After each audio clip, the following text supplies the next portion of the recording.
Ja, og vi skal i dag se på produkterne, matematikmaskinerne. Her har vi først den første udgave af matematikmaskinerne. Den kunne kun ophæve plusparenteser. Og så senere blev opfundet flere, der også kan tage minusparenteser og gangparenteser, så hverdagen bliver meget nemmere.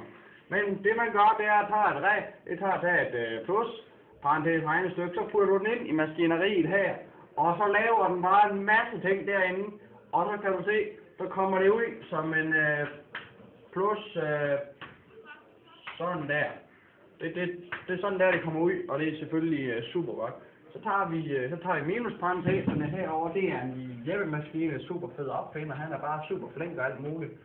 Den smider også bare ind i maskineriet, og det går pisse stærkt, fordi det er en af de nyere.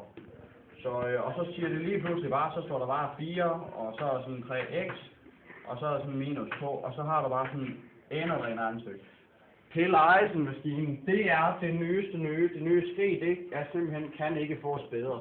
Det er 4 gange 3x minus 2. Den er super fancy. Den skal du ikke begynde at spille med. Men så har du sådan en, og så kommer det bare ud som sådan en 12x minus 8, ikke? Og det er bare clean as a baby's arse. Så går vi herover, for nu skal vi nemlig se, hvordan maskineriet det virker. Prøv at se.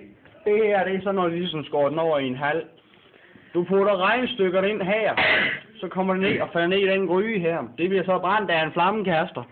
Og det damp, det kommer op og ligesom styrer maskineriet. Så koger du simpelthen parenteserne væk, hvorfor resten af regnestykket falder til bunds og videre ned. Så rammer den rest her, hvor at det sidste overskydende parentes, det bliver simpelthen filtreret fra. Så kommer det ind her, ind til nogle robotarme, der kører på damp og ADHD-børn.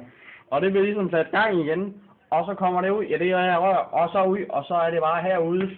Og så kan vi bare totalt meget have det super dejligt bagefter.